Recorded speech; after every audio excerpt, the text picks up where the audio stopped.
There are definitely some 3D games out there that are pretty difficult. They'll have you scratching your head, wondering what to do, screaming at the TV, beating up the person next to you, throwing your controller, breaking your TV, and just making that vein pop out on your head that shouldn't be doing that.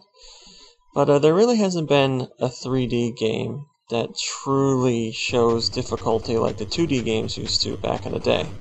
For instance, Battletoads is a ridiculously hard game, and it's on a completely different level than any other 3D games out there. And I haven't really played a game that's 2D that's as difficult as Battletoads until now.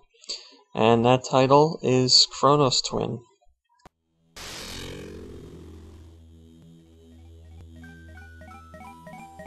The objective in Chronos Twin is to stop some evil alien by using your special ability to traverse time in both the present and the past.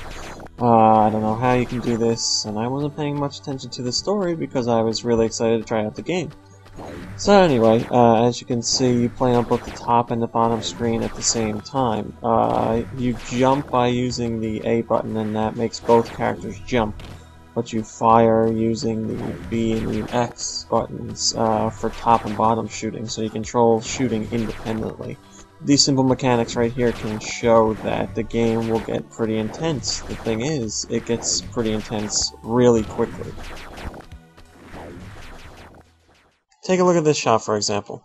It may not look like there's a lot going on at first glance, but once you break everything down, you realize it's ridiculous. First off, you have these crystals that pop up, and you have to shoot them to get past them, but if you touch them, you get hurt by them, so.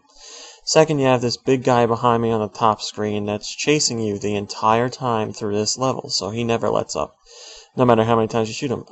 Next, you have the lava, which is in different places on the top and bottom screen, so you have to keep in mind where you can walk and where you can't walk. Next, the entire screen scrolls along with you, so that guy's going to be chasing you. You can't move at your own pace, and it gets to be absolutely insane. So, that's just a little taste. Did I mention that this is the second part of the first level? Here's a real small snippet of a boss battle. Did you see everything that was going on in there? It's insanity. I'll slow it down so you can get a better look. You're jumping over the big lava ball on the top, you're shooting him down on the bottom, you're avoiding his attacks on the bottom, you're avoiding the other lava balls up top, and you're avoiding the spikes. That's insane! The developers obviously know they've made an insanely difficult game, but they thought they could make it a little easier for the player by putting in a danger meter that's in the middle of the screen.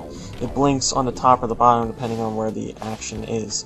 The thing is, the damn meter's blinking all the time because there's so much going on, so I think it's just a cruel joke that they put in. That's the thing though, I may sound like I'm complaining about the game being hard, but that's exactly how I like my games. I really like 2D games that challenge you and aren't over or beaten within a couple hours. You're going to have to take breaks when you're playing this game, otherwise you're going to stress yourself out. I was playing on a plane on the way out to LA, and I needed to take breaks because I was giving myself a headache. There's just so many things to think about all at once, and even then you don't get to take all of it in. And then the boss battles come in and they're even more intense, so it's a really tough game, but it's good. The controls are spot on, and that's exactly what you need here. When it comes to graphics, things are pretty good. It's got a stylized look, but the actual artwork is pretty bad in my opinion. It looks like something you would draw in middle school or something along those lines. It's not a knock against the gameplay anyway, just a personal gripe. As far as soundtrack goes, the music is really good and actually fits the moods of the levels really well.